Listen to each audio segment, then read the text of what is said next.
양아치들이 재킷을 갈기갈기 찢어 발기자 그녀의 가라테 일격에 모두가 번거리가 되다 김유나는 늘 스포트라이트보다는 그림자를 선호하는 사람이었다. 서울 제퍼슨 고등학교에서 그녀는 마치 유령처럼 복도를 지나다녔고 작은 체구는 수업 사이를 오가는 학생들의 물결 속에서 거의 눈에 띄지 않았다. 찰랑거리는 검은 머리카락은 얼굴을 가리는 커튼처럼 드리워져 있었고 어두운 눈은 찰나의 순간 이상으로 다른 사람의 시선과 마주치는 일이 드물었다. 그녀는 몸 전체를 삼킬 듯한 헐렁한 스웨터를 입었고 낡은 운동화는 윤이 나는 리놀륨 바닥에 아무 소리도 내지 않았다. 제퍼슨 고등학교의 다른 학생들은 그녀의 존재를 거의 알아차리지 못했고 그것은 정확히 김유나가 바라는 바였다. 그녀는 아버지의 직장 때문에 샌프란시스코에서 가족이 이사 온 후 3개월 전에 이 학교로 전학을 왔고 자신의 존재감을 숨기기 위해 열심히 노력했다. 점심시간에는 구석 테이블에 혼자 앉아 엄마가 싸준 도시락을 꼼꼼하게 먹으면서 문고판 소설을 읽었다. 수업 시간에는 꼼꼼하게 필기를 했지만 선생님이 직접 지명하지 않는 한 손을 들어 말하는 일은 없었다. 반 친구들 중 누구도 몰랐던 사실은 김유나가 6살 때부터 쇼톡한 가라테를 연마해 왔다는 것이었다. 캘리포니아에 있던 사범님은 그녀를 전국 대회에 내보내기 위해 훈련시켰고 콜로라도로 이사 오기 직전에 검은 띠를 땄다. 울퉁불퉁한 손가락 마디와 미묘하게 드러나는 팔 근육은 헐렁한 옷 속에 숨겨져 있었고 그녀는 새로운 학교에서 자신의 무술 배경에 대해 아무에게도 말하지 않기로 의식적으로 결정했다. 부모님은 항상 진정한 힘은 자제에서 나온다고 가르쳤고 그녀는 자신의 기술이 공격이 아닌 보호를 위해서만 사용되어야 한다고 믿었다. 이러한 조용한 힘의 철학은 김유나가 상상도 못했던 방식으로 시험대에 오르게 될 것이었다. 문제의 조짐은 10월의 어느 화요일 아침에 처음 나타났다. 김유나가 사물함으로 걸어가고 있을 때 등뼈 사이에 날카로운 충격을 느꼈다. 그녀는 앞으로 비틀거렸고 책들이 바닥에 흩어졌으며 뒤에서 조롱하는 웃음소리가 들렸다. 뒤돌아보니 3명의 학생이 얼굴에 비웃음을 띤 채 서 있었다. 그 그룹의 리더는 박준우라는 키가 크고 운동을 잘하는 남자아이였다. 그는 미식 축구팀의 스타 쿼터백이라는 자신감 넘치는 거들먹거림을 가지고 있었고 완벽하게 스타일링된 금발머리와 얼굴에 영구적으로 새겨진 듯한 오만한 미소를 지니고 있었다. 그의 야구 점퍼는 근육질 몸매를 드러내는 꽉 끼는 티셔츠 위에 걸쳐져 있었고 마치 복도 전체를 소유한 듯 두 손을 허리에 얹고 서 있었다. 그의 양옆에는 가장 친한 친구이자 팀 동료 2명이 서 있었다. 그의 왼쪽에는 짧게 자른 갈색 머리와 다른 사람의 불쾌함을 즐기는 듯한 작고 심술 굳은 눈을 가진 덩치 큰 남자아이 최민석이 서 있었다. 그는 박준우보다 키가 작았지만 공격적인 태도와 문제를 일으키려고 할 때 손가락 관절을 꺾는 버릇으로 그것을 보충했다. 박준우의 오른쪽에는 주근깨가 있고 친구들의 잔인한 발언에 마침표를 찍는 데 사용하는 불안한 웃음을 가진 키가 큰 빨간 머리 이태민이 있었다. 이태민은 분명히 그룹의 추종자였고 말하거나 행동하기 전에 항상 박준우의 승인을 구했다. 어머나, 박준우는 과장된 순진함으로 말했고 그의 목소리에는 거짓된 걱정이 묻어 있었다. 미안해 전학생, 어딜 가는지 잘 봐야겠네. 최민석은 낄낄 웃으며 덧붙였다. 그래, 그 이상한 책들에 파묻혀 있지 않으면 무슨 일이 일어날지 알 수 있을 텐데. 이태민의 불안한 웃음소리가 복도에 울려 퍼졌고 다른 학생들이 소란을 알아차리기 시작했다. 일부는 멈춰서서 호기심에서 불편함에 이르기까지 다양한 표정으로 지켜봤지만 누구도 도우려고 움직이지 않았다. 몇몇 선생님들이 멀리서 보였지만 그들은 자신들의 대화와 아침 일과에 집중하며 무슨 일이 일어나고 있는지 알아차리지 못하는 듯했다. 김유나는 흩어진 책들을 줍기 위해 무릎을 꿇으면서 얼굴이 붉어지는 것을 느꼈다. 브라운의 비싼 운동화 근처에 떨어진 화학 교과서를 잡으려고 손이 약간 떨렸다. 수십 명의 학생들의 시선이 느껴졌고 그들의 시선은 불안감에 위장을 뒤틀리게 만들었다. 죄송합니다. 그녀는 복도의 소음 속에서 간신히 들릴 정도로 작은 목소리로 속삭였다. 길을 막을 생각은 없었어요. 박준우의 미소가 더욱 커졌고 김유나는 자신의 사과가 상황을 더욱 악화시켰다는 것을 알고 가슴이 철렁 내려앉았다. 그녀는 약점을 보였고 박준우 같은 포식자는 멀리서도 공포를 감지할 수 있었다. 너희들 들었어? 박준우는 더 많은 관심을 끌 만큼 큰 목소리로 친구들에게 말했다. 내가 길을 막아서 미안하대. 정말 사려 깊네. 짱까의 아가씨. 인종 비하는 김윤에게 물리적인 타격처럼 느껴졌고 수치심과 분노로 뺨이 타오르는 것을 느꼈다. 그녀는 일어나서 그를 바로잡고 자신이 한국계 미국인이며 그의 무지가 드러나고 있다고 말하고 싶었지만 그 말들은 목구멍에 걸려버렸다. 대신 그녀는 책을 더 꽉 쥐고 자신 속으로 사라지려고 노력했다. 사실 쟤는 베트남 보트피플 중 하나일 수도 있어. 최민석은 가짜 호기심으로 가득 찬 목소리로 끼어들었다. 우리 아빠 말씀이 캘리포니아의 걔네들이 득실거린데. 이태민은 다시 불안한 웃음을 터뜨리며 덧붙였다. 쟤는 영어를 못할 수도 있어. 그래서 항상 조용한 거겠지. 구경꾼 무리가 더 커졌고 김유나는 자신의 굴욕을 지켜보려고 모인 학생들의 속삭임과 낄낄거림을 들을 수 있었다.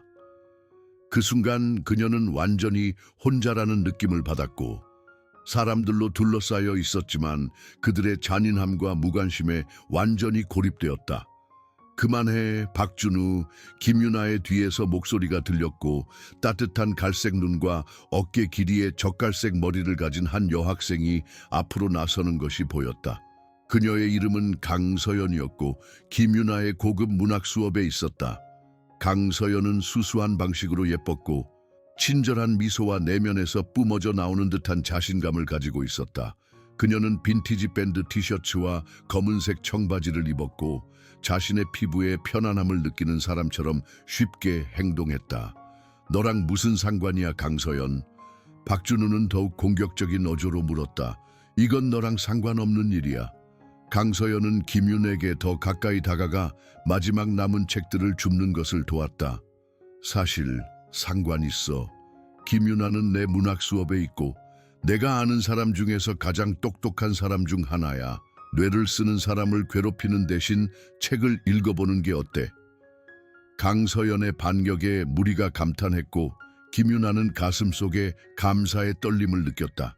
이전에는 누구도 자신을 위해 이렇게 나서준 적이 없었고 강서연이 자신의 이름조차 알고 있다는 사실은 몸에 따뜻한 느낌을 보내주었다. 박준우의 얼굴이 분노로 어두워졌고 잠시 동안 김윤아는 그가 실제로 강서연을 때릴 수도 있다고 생각했다. 그의 주먹은 옆구리에 꽉 쥐어져 있었고 그의 턱은 간신히 조절된 분노로 굳어 있었다. 하지만 그는 자신이 어디에 있는지 누가 지켜보고 있는지를 기억하는 듯했고 그의 표정은 평소의 오만한 미소로 돌아갔다. 흥, 그는 무시하는 듯 손을 흔들며 말했다.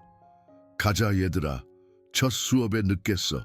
세 남자아이가 걸어갈 때 박준우는 어깨 너머로 나중에 보자, 짱깨 아가씨. 사람들 길을 막지 않도록 노력해 라고 외쳤다. 무리가 흩어지기 시작했고 김윤아는 마침내 정상적으로 숨을 쉴 수 있었다. 강서연은 걱정스럽고 동정심 어린 표정으로 그녀 옆에 서 있었다. 괜찮아? 강서연은 부드럽지만 강한 목소리로 물었다. 쟤네들은 완전 멍청이야. 쟤네들한테 휘둘리면 안 돼. 김윤아는 실제로 괜찮은 건지 아니면 괜찮은 척하는 건지 확신할 수 없었지만 고개를 끄덕였다. 고마워. 그녀는 조용히 말했다. 그럴 필요 없었는데. 강서연은 미소를 지으며 어깨를 으쓱했다. 그래, 해야 했어. 누구도 그런 식으로 취급받을 자격은 없어. 특히 박준우 같은 네안데르탈인에게는. 그들은 함께 사물함으로 걸어갔고 김윤아는 강서연의 옆모습을 훔쳐보는 자신을 발견했다. 그녀의 새로운 친구에게는 자신을 더 안전하게 느끼게 만드는 무언가가 있었고 마치 강서연의 존재가 그들 둘에게 보호막을 씌워주는 듯했다. 제퍼슨 고등학교에 온 이후 처음으로 김유나는 자신을 진정으로 아껴주는 사람을 찾았을지도 모른다고 느꼈다. 하지만 그들이 각자의 수업으로 가기 위해 헤어질 때 김유나는 박준우와의 만남이 결코 끝나지 않았다는 느낌을 떨쳐버릴 수 없었다. 그녀는 강서연이 그에게 도전했을 때 그의 눈에서 본 표정을 보았고 그와 같은 양아치들은 포기하고 그냥 넘어가지 않는다는 것을 알았다. 그들은 상황을 악화시킨다. 그녀가 옳았다. 다음 몇 주 동안 박준우와 그의 친구들은 김유나의 삶을 끔찍하게 만들었다. 그들은 가장 취약한 순간에 그녀를 찾아내는 놀라운 능력을 가지고 있는 듯했고 그녀가 혼자이고 무방비 상태일 때 공격했다.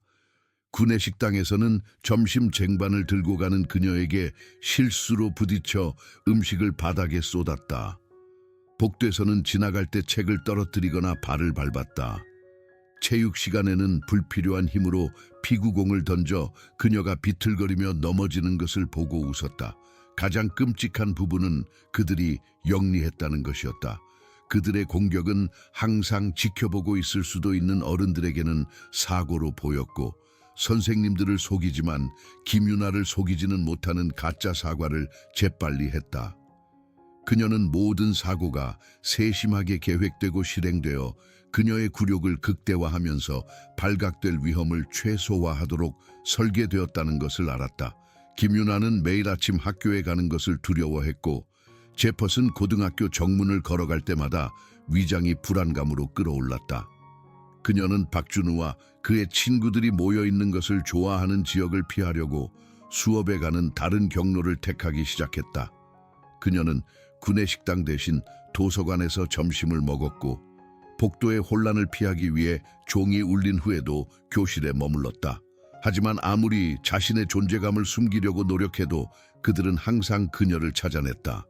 상황은 11월의 추운 아침, 김유나가 첫 수업 전에 사물함으로 걸어가고 있을 때 새로운 수준의 잔인함에 도달했다.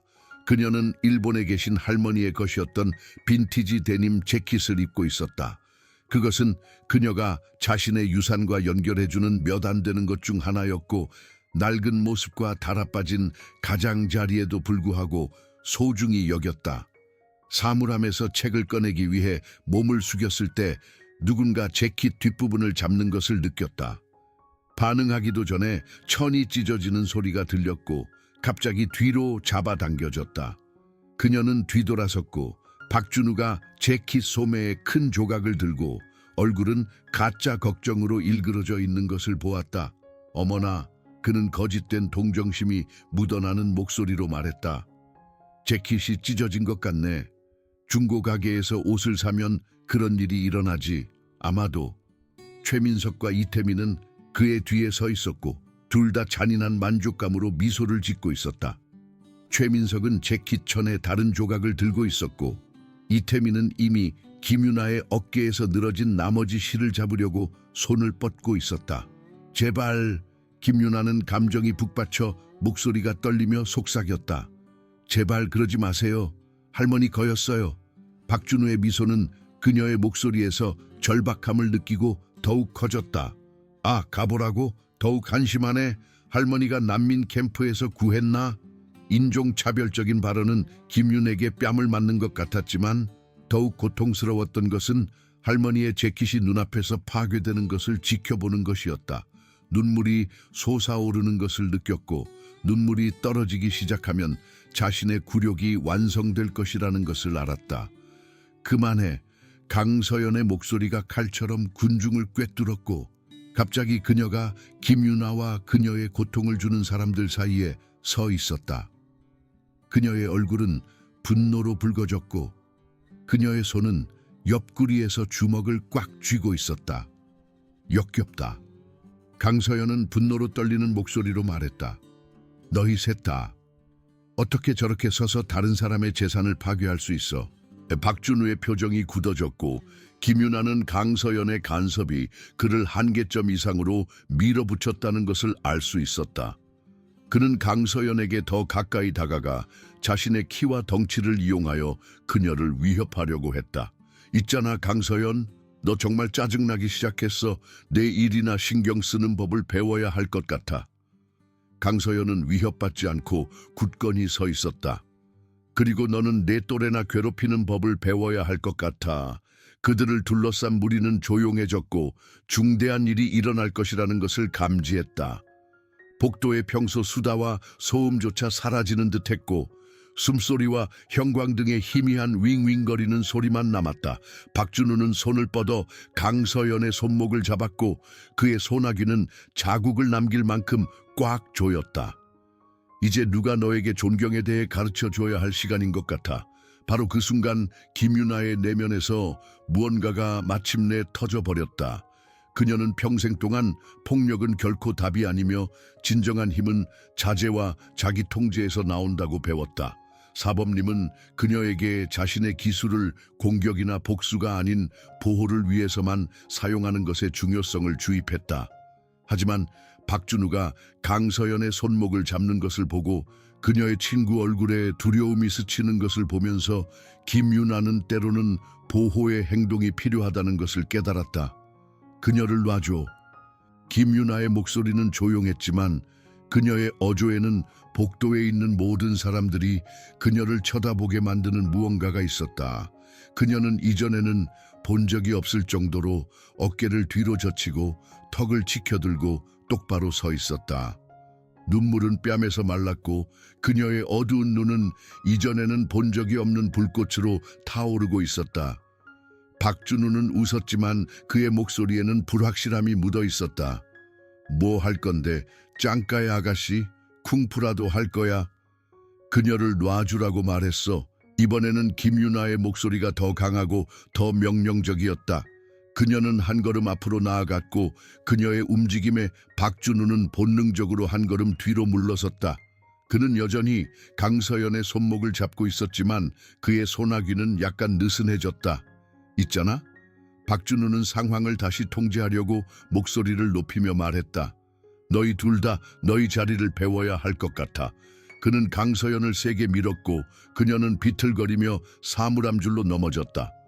그녀의 몸이 금속문에 부딪히는 소리가 복도에 울려 퍼졌고 김유나는 강서연이 바닥으로 미끄러져 내려가면서 고통에 신음하는 소리를 들었다. 바로 그 순간 김유나의 자제심이 완전히 사라졌다.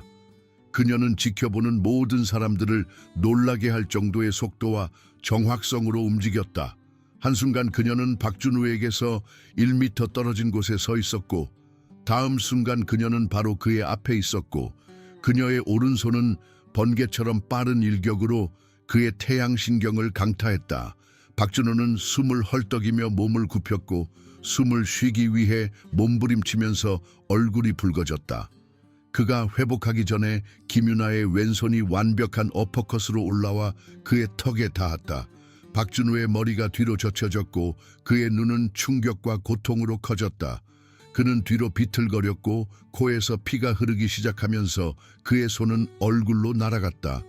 미친, 최민석이 말하기 시작했지만 김유나가 몸을 돌려 그의 복부에 파괴적인 돌려차기를 날리면서 그의 말은 끊겼다. 발차기는 둔탁한 소리와 함께 착지했고 최민석은 바닥에 쓰러져 웅크리고 낑낑거렸다. 이태민은 도망치려고 했지만 김유나가 더 빨랐다. 그녀는 그의 셔츠 깃을 잡고 돌려 쓴 다음 완벽하게 실행된 발슬기로 그의 다리를 쓸어버렸다. 이태민은 바닥에 쓰러졌고 그의 머리는 리놀륨 바닥에 튕겨져 몇몇 구경꾼들을 움츠러들게 만드는 소리를 냈다. 전체 대결은 30초도 차에 걸리지 않았지만 지켜보는 모든 사람에게는 영원처럼 느껴졌다. 박준우의 힘겨운 숨소리와 최민석의 조용한 고통의 신음소리 외에는 복도는 완전히 조용했다. 김유나는 아드레날린이 온몸에 솟구치는 가운데 헐떡거리며 쓰러진 고통을 주는 사람들 위에 서 있었다. 검은 머리카락이 얼굴에 드리워졌고 그녀의 어두운 눈은 간신히 조절된 분노로 여전히 타오르고 있었다. 그녀는 불과 몇 분 전까지만 해도 그들의 희생자였던 조용하고 순종적인 소녀와는 완전히 다른 사람처럼 보였다. 박준우는 천천히 몸을 일으켜 피가 흐르는 코를 눌렀다. 그의 야구 점퍼는 어깨에서 찢어졌고 그의 입술에는 이미 붓기 시작한 상처가 있었다. 그는 마치 자신에게 무슨 일이 일어났는지 이해할 수 없는 듯 두려움과 불신이 뒤섞인 눈으로 김유나를 바라보았다. 이걸 후회하게 될 거야. 그는 피와 고통으로 목소리가 굳어지며 속삭였다. 네가 누구랑 싸우고 있는지 모르는 거야. 김유나는 그에게 한 걸음 더 다가갔고 박준우는 본능적으로 뒷걸음질 쳤다. 그녀가 말을 했을 때 그녀의 목소리는 차분하고 안정적이었지만 복도에 있는 모든 사람들이 주목하게 만드는 강철 같은 어조가 있었다. 아니, 그녀는 조용히 말했다. 네가 누구를 괴롭혀 왔는지 모르는 거야. 나는 6살 때부터 가라테를 훈련해왔고 폭력은 보호를 위해서만 사용해야 한다고 배웠기 때문에 참아왔어. 하지만 너는 방금 내 친구를 위협했고 그건 모든 것을 바꿔. 그녀는 잠시 멈춰서 박준우의 얼굴에서 시선을 떼지 않았다. 다시는 강서연을 건드리면, 다시는 나에게 인종차별적인 발언을 하면, 다시는 이 학교에서 다른 사람을 괴롭히려고 하면 방금 너에게 일어난 일이 워밍업처럼 보이게 만들 거야. 이해했어? 박준우는 빠르게 고개를 끄덕였고 그의 이전의 오만함은 완전히 사라졌다. 코에서 여전히 피가 흘러나왔고 그는 항복의 몸짓으로 손을 들면서 약간 떨고 있었다. 내 코를 부러뜨릴 수도 있었어. 김유나는 여전히 부자연스러울 정도로 차분한 목소리로 말을 이었다. 갈비뼈를 부러뜨리거나 어깨를 탈구시킬 수도 있었어. 하지만 나는 너와 같지 않기 때문에 그러지 않았어. 나는 재미로 또는 기분을 좋게 하려고 사람들을 해치지 않아. 나는 자신과 내가 아끼는 사람들을 보호하기 위해서만 싸워. 그녀는 여전히 바닥에 누워있는 최민석과 이태민을 내려다보았다.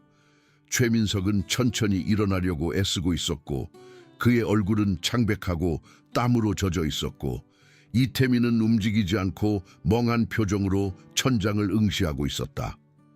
그건 너희 친구들에게도 해당돼. 김유나가 말했다. 너희 셋 다 이제부터 나를 내버려 둘 거야. 강서연을 내버려 둘 거야. 스스로를 방어할 수 없는 다른 학생들을 괴롭히는 것을 멈출 거야. 그리고 너희가 다른 사람에게 문제를 일으키는 것을 들으면 너희를 찾아갈 거야. 구경꾼 무리는 적어도 50명의 학생들을 포함하도록 커졌고 그들은 모두 경외감과 두려움이 뒤섞인 눈으로 김유나를 바라보고 있었다. 일부는 휴대폰을 꺼내 대결의 여파를 녹화하고 있었고 다른 일부는 방금 목격한 것에 대해 친구들에게 흥분하여 속삭이고 있었다. 강서연은 자신을 일으켜 세웠고 그녀의 얼굴은 감탄과 감사로 빛나고 있었다. 그녀는 사물함에 부딪힌 곳에서 이마에 작은 상처가 있었지만 그렇지 않으면 다치지 않은 듯했다. 괜찮아? 김유나는 친구에게 돌아서자마자 즉시 부드럽고 걱정스러운 목소리로 물었다.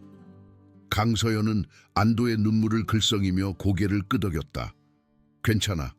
하지만 김유나, 정말 대단했어. 네가 그렇게 할 수 있는지 몰랐어. 김유나는 얼굴이 붉어지는 것을 느꼈다. 아무도 알기를 원하지 않았어. 그런 식으로 훈련을 사용해 본 적이 없어. 글쎄, 네가 한 것이 기뻐. 강서연은 손을 내밀어 김유나의 손을 꽉 쥐며 말했다. 나를 보호해줘서 고마워. 다가오는 발소리에 모든 사람들이 고개를 돌려 엄격한 표정을 지은 채 군중을 헤치고 나오는 교감 선생님 박 선생님을 보았다. 그는 키가 크고 쇠퇴 안경을 쓴 백발의 남자였고 엄격하지만 공정하다는 평판을 가지고 있었다. 여기서 무슨 일이 일어나고 있는 건가? 그는 학생들의 흥분된 수다를 꿰뚫는 목소리로 물었다. 왜 3명의 남자아이가 바닥에 있고 왜 박준우는 얼굴에 피를 흘리고 있는 건가? 누구도 대답하기 전에 수십 개의 목소리가 한꺼번에 말하기 시작했고 각 학생들은 무슨 일이 일어났는지에 대한 자신들의 버전을 공유하기를 열망했다. 박 선생님은 침묵을 위해 손을 들었고 김유나를 똑바로 바라보았다. 김유나 양, 그는 놀라울 정도로 차분한 목소리로 말했다. 당신이 정당 방위였다고 말할 거라고 생각해도 될까요? 김윤아는 가슴이 쿵쾅거리는 가운데 고개를 끄덕였다. 네, 선생님. 박준우가 강서연을 잡아 사물함에 밀어넣었어요. 저는 그녀를 보호하려고 했어요. 박 선생님은 김윤아의 이야기에 동의하며 고개를 끄덕이는 학생들이 많은 군중을 둘러보았다. 그는 제퍼슨 고등학교에서 15년 동안 일해왔고 박준우의 유형을 이전에도 본 적이 있었다. 그는 또한 김윤아가 문제에 휘말린 적이 없지만 박준우와 그의 친구들은 징계 보고서로 가득 찬 파일을 가지고 있다는 것을 알았다. 다른 사람도 무슨 일이 일어났는지 봤나요? 그는 물었다. 여러 학생이 박준우가 그녀의 재킷을 찢고 강서연의 손목을 잡는 것을 봤다고 자원하면서 김윤아의 이야기가 확인되었다. 박 선생님은 주의 깊게 경청했고 각 증언에 따라 그의 표정은 더욱 심각해졌다. 박준우, 그는 마침내 박준우에게 돌아서서 말했다. 너와 내 친구들은 양호실에 가야 한다. 그런 다음 정학에 대해 논의하기 위해 내 사무실로 오게 될 거다. 박준우의 얼굴이 창백해졌다. 정학이요? 하지만 저희를 때린 건 그녀인데요. 다른 학생을 폭행한 후에 말이다. 박 선생님은 퉁명스럽게 대답했다. 우리 학교는 왕따대에 무관용 정책을 가지고 있고 그 교훈을 배우기 위해 누군가가 다쳐야 했다는 것이 분명하다. 박준우와 그의 친구들이 양호실로 절뚝거리며 걸어갈 때 박 선생님은 김윤아에게 돌아서서 말했다. 김윤아 양, 당신과도 이야기를 나눠야겠지만 오늘 여기서 들은 내용을 바탕으로 당신은 어떤 징계 조치도 받지 않을 거라는 것을 알아주세요. 당신은 자신과 다른 학생을 방어하기 위해 행동한 것이 분명합니다. 김윤아는 안도의 물결이 밀려오는 것을 느꼈다. 감사합니다, 선생님. 하지만 박 선생님은 말을 이었다. 당신의 무술 배경에 대해 궁금합니다. 인상적인 기술이더군요. 어렸을 때부터 쇼토칸 가라테를 공부했어요. 김윤아는 인정했다. 하지만 실제 싸움에서 사용해야 했던 적은 없었어요. 박 선생님은 생각에 잠긴 듯 고개를 끄덕였다. 글쎄요, 다시는 사용하지 않기를 바랍니다. 하지만 당신이 자신과 친구를 보호하는 방법을 알고 있다는 것이 기쁩니다. 교감 선생님이 걸어가고 군중이 흩어지기 시작하자 강서연은 김윤아의 팔을 흥분하며 잡았다. 정말 대단했어. 그녀는 속삭였다. 영화에서 튀어나온 것 같았어. 어디서 저렇게 싸우는 법을 배웠어. 김윤아는 수줍게 미소를 지었다. 캘리포니아에 계신 사범님. 그는 항상 내게 최고의 싸움은 할 필요가 없는 싸움이지만 싸워야 한다면 빠르고 단호하게 끝내야 한다고 말씀하셨지. 글쎄, 확실히 끝냈어. 강서연은 웃으며 말했다. 네가 그를 때렸을 때 박준우의 얼굴을 봤어. 무슨 일이 일어나고 있는지 믿을 수 없었던 것 같아. 다음 며칠 동안 그 대결에 대한 소문은 제퍼슨 고등학교에 들불처럼 번졌다. 이전에는 김윤아와 말을 해본 적이 없는 학생들이 갑자기 복돼서 그녀에게 접근했고 일부는 그녀를 축하하기 위해 다른 일부는 학교의 스타 쿼터백을 쓰러뜨린 조용한 소녀에 대한 호기심을 풀기 위해서였다. 이야기는 전해질수록 더욱 극적이고 과장되게 커졌다. 일부 학생들은 김윤아가 박준우를 복도 건너편으로 날려버렸다고 주장했고 다른 학생들은 그녀가 일종의 고대 일본 검수를 사용했다고 주장했다. 진실은 충분히 인상적이었지만 그 주위에 생긴 전설은 훨씬 더 인상적이었다. 박준우와 그의 친구들은 3일간의 정학 후에 학교로 돌아왔지만 완전히 다른 사람이 되어 있었다. 박준우는 다른 학생들과 눈을 마주치지 않고 머리를 숙인 채 복도를 걸어갔다. 그의 걸음걸이에서 거들먹거림은 사라졌고 며칠 만에 몇 년은 늙은 듯했다. 최민석과 이태민은 그에게 바싹 붙어 다녔지만 그들 역시 억눌리고 신중해 보였다. 더 중요한 것은 왕따가 완전히 멈췄다는 것이었다. 김윤아뿐만 아니라 다른 학생들에게도 마찬가지였다. 제퍼슨 고등학교에는 그런 종류의 행동을 용납하지 않는 사람이 있다는 소문이 퍼졌고 학교 분위기는 더 나아지기 시작했다. 김윤아는 두려움과 존경을 동시에 받는 이상한 입장에 놓였다. 학생들은 복도에서 그녀를 지나갈 때 존경스럽게 고개를 끄덕였고 더 어리고 취약한 아이들 중 일부는 왕따로 어려움을 겪을 때 그녀를 찾았다. 그녀는 다시는 자신의 무술 기술을 사용할 필요가 없었지만 그녀가 그것을 가지고 있다는 단순한 지식만으로도 잠재적인 문제 아들을 막아두는데 충분한 것 같았다. 강서연과의 관계도 깊어졌다. 그들은 도서관에서 함께 공부하고 구내식당에서 점심을 먹으면서 더 많은 시간을 보내기 시작했다. 강서연은 김윤아를 자신의 친구들에게 소개했고 제퍼슨 고등학교에 온 이후 처음으로 김윤아는 어딘가에 진정으로 속해 있다는 느낌을 받았다. 대결 후 약 한 달 후 어느 날 오후 김윤아가 사물함으로 걸어가고 있을 때 누군가 그녀의 이름을 부르는 소리를 들었다. 그녀는 고개를 돌려 박준우가 신경질적이고 불확실한 표정으로 다가오는 것을 보았다. 잠시 이야기할 수 있을까요? 그는 조용하고 존경하는 목소리로 물었다. 김윤아는 그가 그녀에게 무슨 말을 하고 싶어 하는지 궁금해하며 고개를 끄덕였다. 박준우는 심호흡을 하고 그녀의 눈을 똑바로 바라보았다. 사과하고 싶었어요. 그는 말했다. 모든 것에 대해서요. 내가 한 말, 당신을 대했던 방식, 내가 강서연에게 했던 일, 잘못했고 미안해요. 김윤아는 속임수나 조롱의 흔적을 찾기 위해 그의 얼굴을 주에 깊게 살폈다. 하지만 그녀가 본 것은 진정한 후회와 수치심뿐이었다. 당신이 했던 말에 대해 많은 생각을 했어요. 박준우는 말을 이었다. 당신이 나를 정말로 다치게 할 수도 있었지만 그러지 않기로 선택했다는 것에 대해서요. 당신이 나보다 훨씬 더 많은 자비를 베풀었다는 것을 깨달았고 그것은 결코 잊지 못할 거예요. 그는 잠시 멈춰서 말을 더듬는 듯했다. 내가 한 일을 되돌릴 수 없다는 것을 알지만 더 나아지려고 노력하고 있다는 것을 알아주셨으면 해요. 학교 상담 선생님과 이야기를 나누고 있고 분노 조절을 하고 있어요. 사람들을 해치는 대신 보호하는 사람이 되고 싶어요. 김윤아는 박준우의 솔직함에 존경심이 일어나는 것을 느꼈다. 그가 자존심을 삼키고 이렇게 그녀에게 접근하는 것은 쉽지 않았을 것이다. 그렇게 말씀해 주셔서 감사합니다. 그녀는 조용히 말했다. 그리고 진심이기를 바라요. 진심이에요. 박준우는 단호하게 말했다. 당신의 용서를 받을 자격이 없다는 것을 알지만 미안하다는 것을 알아주셨으면 했어요. 그가 걸어갈 때 김윤아는 예상치 못했던 종결감을 느꼈다.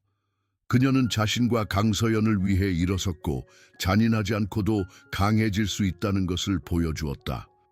왕따는 멈췄고 학교는 더 안전한 곳이 되었고 그녀는 세상에서 자신의 자리를 찾았다. 그날 저녁 가족 뒷마당에서 카타를 연습하면서 김윤아는 일어났던 모든 일들을 되돌아보았다. 그녀는 때로는 가장 큰 힘은 갈등을 피하는 것이 아니라 용기와 진실성으로 맞서는 것에서 나온다는 것을 배웠다. 그녀는 자신이 부드럽고 맹렬할 수 있고 동정심이 많고 무시무시할 수 있다는 것을 발견했다. 가장 중요한 것은 어렵거나 무섭더라도 옳은 것을 위해 일어서는 것은 항상 가치가 있다는 것을 배웠다는 것이다. 한때 배경 속으로 사라지려고 했던 조용한 소녀는 자신의 목소리를 찾았고 제퍼슨 고등학교는 결코 예전과 같지 않을 것이다.